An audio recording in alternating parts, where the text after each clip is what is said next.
이레 만에 그 아이가 죽으니라. 그러나 다윗의 신하들이 아이가 죽은 것을 왕에게 아뢰기를 두려워하니 이는 그들이 말하기를 아이가 살았을 때에 우리가 그에게 말하여도 왕이 그 말을 듣지 아니하셨나니 어떻게 그 아이가 죽은 것을 그에게 아랠 수 있으랴. 왕이 상심하시리로다. 다윗이 그의 신하들이 서로 수군거리는 것을 보고 그 아이가 죽은 줄을 다윗이 깨닫고 그의 신하들에게 묻되 아이가 죽었느냐? 죽었나이다 하는지라. 다윗이 땅에서 일어나 몸을 씻고 기름을 바르고 의복을 갈아입고 여호와의 전에 들어가서 경배하고 왕궁으로 돌아와 명령하여 음식을 그 앞에 차리게 하고 먹은지라. 그의 신하들이 그에게 이르되 아이가 살았을 때에는 그를 위하여 금식하고 우시더니 죽은 후에는 일어나서 잡수시니 이 일이 어찌 됨이니까. 아이가 살았을 때 내가 금식하고 운 것은 혹시 여호와께서 나를 불쌍히 여기사 아이를 살려주실는지 누가 알까 생각함이거니와 지금은 죽었으니 내가 어찌 금식하랴. 내가 다시 돌아오게 할 수 있느냐? 나는 그에게로 가려니와 그는 내게로 돌아오지 아니하리라. 샬롬, 반갑습니다. 오늘도 큐티로 여는 기막힌 하루입니다. 오늘 나눌 말씀은 사무엘하 12장 18절에서 23절 말씀으로 나는 그에게로 가려니와 라는 제목의 말씀을 나누도록 하겠습니다. 심리학적 용어로서 회복의 탄력성이라는 용어가 있습니다. 이것은 역경과 난관에 좌절하지 않고 다시 일어설 수 있는 능력을 말하는 것입니다.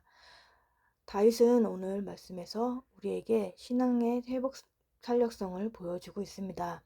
하나님께 범죄하고 나서 좌절 가운데 무너지지 않고 하나님께 회개함으로 다시 이전처럼 회복되는 모습을 보여줍니다. 우리가 그 모습을 통해서 그럼 하나님은 우리에게 어떠한 말씀을 하시는지 생각해 보도록 하겠습니다. 첫 번째로는 다윗이 땅에서 일어납니다. 18절에서 20절 말씀에 이레 만에 그 아이가 죽으니라. 그러나 다윗의 신하들이 아이가 죽은 것을 왕에게 아뢰기를 두려워하니 이는 그들이 말하기를 아이가 살았을 때에 우리가 그에게 말하여도 왕이 그 말을 듣지 아니하셨나니 어떻게 그 아이가 죽은 것을 그에게 아뢰 수 있으랴. 왕이 상심하리로다 함이라. 다윗이 그의 신하들이 서로 수군거리는 것을 보고 그 아이가 죽은 줄을 다윗이 깨닫고 그의 신하들에게 묻되 아이가 죽었느냐 하니 대답하되 죽었나이다 하는지라. 다윗이 땅에서 일어나 몸을 씻고 기름을 바르고 의복을 갈아입고 여호와의 전에 들어가서 경배하고 왕궁으로 돌아와 명령하여 음식을 그 앞에 차리게 하고 먹은지라. 아멘. 다윗이 아이를 위해 금식하며 운지 7일간 드린 간구가 아무런 보람도 없이 아이는 죽습니다. 아이가 반드시 죽는다는 하나님의 뜻이 실현된 것입니다.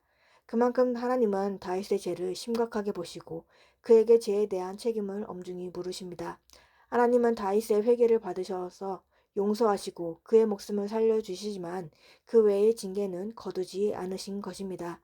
다윗이 상심할 것을 두려워한 측근들은 아이들의 죽음을 알리지도 못합니다. 주변 사람들은 두려워서 그에게 소식을 전하기를 꺼리고 있는 것입니다. 아이가 살아있을 때도 하나님께 부르짖으며 식음을 전폐했으니 이제 아이가 죽은 것을 알면 왕이 죽을지도 모른다라는 염려가 있는 것입니다. 그래서 아이의 죽음을 숨기려고 하는 것입니다. 숨기려고 해도 숨기는 게 아닙니다. 우리는 말씀대로 이루어진 일을 제대로 증명하면서 봐야 하는 것입니다. 그래서 수군거리기만 하고 있는 모습을 보입니다. 다윗은 신하들의 그 모습을 보고 아이가 죽은 것을 알았습니다. 그래서 신하들에게 아이가 죽었냐고 물으며 그제야 신하들은 아이가 죽었다는 것을 알립니다. 아이가 죽은 것을 안 그는 사람들의 우려와 달리 그 자리에서 일어나 깨끗이 씻고 여호와의 집에 들어가 하나님께 예배를 드린 다음 집으로 돌아가 일주일 만에 음식을 먹습니다. 다윗은 아이의 죽음을 겸허히 받아들이고 일상으로 돌아가는 것입니다. 이것은 하나님의 처분을 인정하고 자신의 죄를 회개하고 용서를 구하는 사람의 올바른 모습인 것입니다. 회개하는 사람은 자신의 죄를 철저히 인정하며 하나님의 자비를 구하고 기도합니다.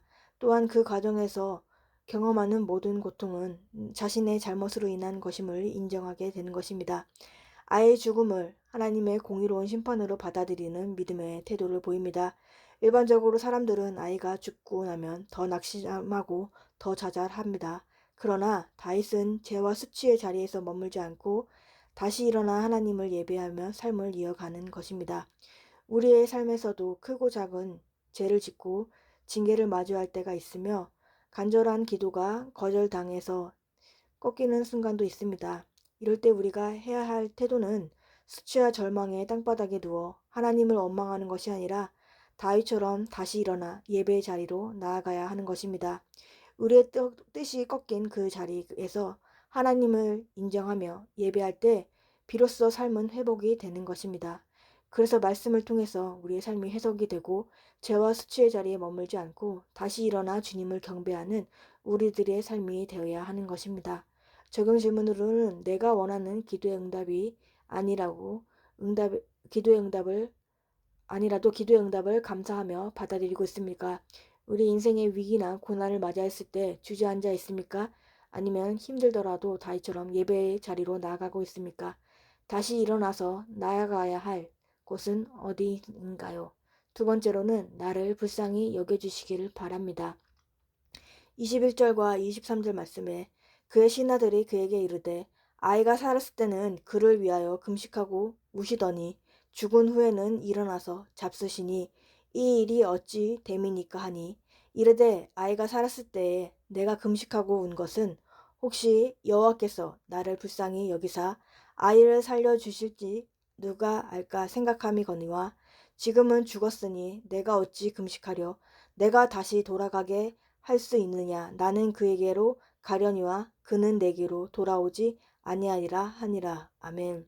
신하들은 이런 모습을 보고 의아하게 질문을 합니다. 왜 아이가 살아있을 때는 금식하고 울더니 아이가 죽었을 때는 음식을 먹느냐는 것입니다. 다윗의 행동이 일반적인 것과는 반대되기 때문입니다. 이에 다윗은 자신의 금식한 태도를 밝히는 것입니다. 그가 금식하고 운 것은 혹시라도 여호와께서 불쌍히 여기사 살려주실지 기대하는 마음이었고 아이가 죽고 나서는 돌이킬 수 없으니 금식할 이유가 없다는 것입니다. 내가 할 수 있는 것이 하나도 없음을 알게 된 다윗은 나는 그에게로 가려니와 라며 아이가 천국에 갔음을 확신하고 있는 것입니다. 이는 심판과 구원의 정권이 하나님께 있음을 인정하는 것입니다. 이제 아이가 죽은 후에 다윗이 취한 태도는 아이가 자기 죄에 대한 결과로 죽었다는 사실을 받아들이는 것입니다. 다윗의 태도가 그의 믿음을 보여줍니다. 구할 때가 있고 받아들일 때가 있는 것입니다. 물이 엎질러지기 전에는 그 물을 쏟지 않으려고 최선을 다하지만은 일단 물이 엎질러지면은 포기를 하는 것입니다. 다윗의 심정도 그렇습니다. 아이가 살았을 때는 하나님의 자비를 구하려고 최선을 다해 보았지만 아이가 죽고 나면 무엇을 할 수 있었겠습니까? 다윗은 사람의 생명은 하나님께 속한 것이고 자신은 아무것도 할 수 없는 죄인이라는 사실을 철저히 깨달았습니다. 우리는 하나님께 간구했음에도 우리의 뜻대로 응답되지 않는 상황을 만나기도 합니다. 사도 바울도 3번의 간구를 하였지만 거절의 응답을 받은 경우가 있습니다. 고린도 후서 12장 8절에서 9절의 말씀에 이렇습니다. 이것이 내게서 떠나가게 하기 위하여 내가 3번 주께 간구하였으나 하였더니 나에게 이르기를 내 은혜가 내게 족하도다. 이는 내 능력이 약한 데서 온전하여 짐이라 하신지라. 그러므로 도리어 크게 기뻐함으로 나의 여러 약한 것들에 대하여 자랑하리니 이는 그리스도의 능력이 내게 머물게 하려 함이라 라고 합니다. 바울은 자신이 원하는 치유를 받지는 못했습니다. 그러나 하나님이 거절하신 그 결과를 주셨을 때 그것이 하나님의 선하신 뜻임을 믿고 원망 대신 기쁨과 순종으로 받아들였습니다. 우리들도 다윗처럼 하나님의 뜻을 깨달을 때 만족해야 하는 것입니다. 저는 건강을 두고선 간절하게 기도를 한 때가 있었습니다. 자궁의 혹수술을 받고선 재발이 되면서 건강에 고난이 찾아왔습니다. 건강이 회복되도록 치유되기 위해서 간절히 기도했습니다. 그러나 결국 자궁 수술을 하게 되었고 아이를 가질 수 없게 되었습니다. 수술날 말씀이 예레미야 4장 27절 말씀으로 여호와께 이와 같이 말씀하시길 이 온 땅이 황폐할 것이나 내가 진멸하지 아니할 것이라며 남겨두신 것을 보고 완전히 진멸하지 않는다라는 말씀으로 남은 자의 사명을 말씀하셨습니다. 수술이 제 삶의 끝이 아닌 이제 남은 자의 사명을 감당하고 회복시키시는 것이라고 하는 것입니다. 수술 전보다는 건강하게 지냈고 수술 전에는 제가 주인이 되었던 삶을 살았다면 지금은 주님이 주인 되는 삶을 살아가고 있습니다. 저에게도 제가 원하는 대로 응답이 되었지 않지만 이 또한 하나님이 제게 허락하신 하나님의 뜻인 것을 인정하고 순종하며 가고 있습니다. 황명한 목사님께서는 인생의 잠언이라는 말씀에 이런 말씀을 하십니다. 징계의 주체는 아버지입니다. 징계의 동기는 사랑입니다. 하나님 아버지가 사랑을 가지고 자녀를 징계하시는 것입니다.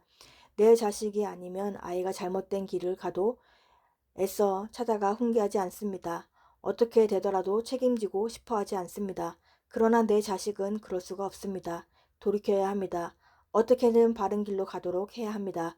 그럴 때는 부득이 징계를 해서라도 고쳐야 합니다. 절대 포기할 수가 없는 것입니다. 물론 하나님을 안 믿는 사람도 잘 삽니다. 하지만 그것은 심판입니다. 잘 되고 있기 때문에 그 사람은 그 길로 계속 가면서 결국 돌아오지 않을 것입니다. 악인의 형통을 부러워하는 것은 마귀에게 속는 것입니다. 영적 속임수에 넘어가는 것입니다. 악인은 형통하나 그 길로 가다가 망할 것입니다. 그러므로 악인의 형통을 부러워하는 마음이 생기면 예수님의 이름으로 버리시길 바랍니다. 어느 분이 저를 찾아와 이렇게 말했습니다. 하나님이 다 가져가셨습니다. 순간 가슴이 철렁했습니다. 하나님이 다 가져가셨다면서 울음을 터뜨리는 분을 어떻게 위로할 수 있을까요? 막막한 마음에 잠시 기도하고 이렇게 말했습니다. 원래 이 세상에 가지고 온 것이 없습니다. 다 하나님이 주셨지요. 그런데 다 가져가셨다고요? 아닙니다. 남아있는 것이 많죠. 더 중요한 것이 있습니다. 왜 가져가셨을까요? 본질이 아니기 때문입니다. 가장 중요한 것은 하나님 자신을 주기 위해서입니다. 잃은 것이 많을까요? 아닙니다. 얻은 것이 확실히 많습니다. 하나님을 얻으면 모든 것을 얻은 것이고 하나님을 잃으면 모든 것을 잃었으니 가져가신 것은 하나님 자신을 주시려는 것입니다. 이것을 인정하기 바랍니다. 라는 말씀을 하십니다. 결국에는 참된 기도는 우리가 원하는 것을 얻어내는 수단이 아니라 하나님의 뜻에 우리를 맞추어가는 순종인 것입니다. 어떠한 결과라도 주님의 뜻을 받아들이는 순종이 참된 기도가 되는 것입니다. 하나님은 언제나 오르시며 실수가 없으신 분입니다. 생명의 주이시는 그 하나님을 믿기에 거절하심조차 또 하나님의 선한 응답으로 믿고 받아들이는 것이 성숙한 신앙인 것입니다. 우리들도 하나님의 거절함도 또 응답이 없는 것도 응답으로 믿으면서 하나님은 100% 오르신 것임을 믿고 신뢰하며 나아가는 우리들이 되기를 바랍니다. 적은 질문으로는 하나님께 불쌍히 여겨달라고 간절히 기도한 것은 무엇입니까? 어떠한 결과도 주님의 뜻으로 받아들이며 순종하고 있습니까?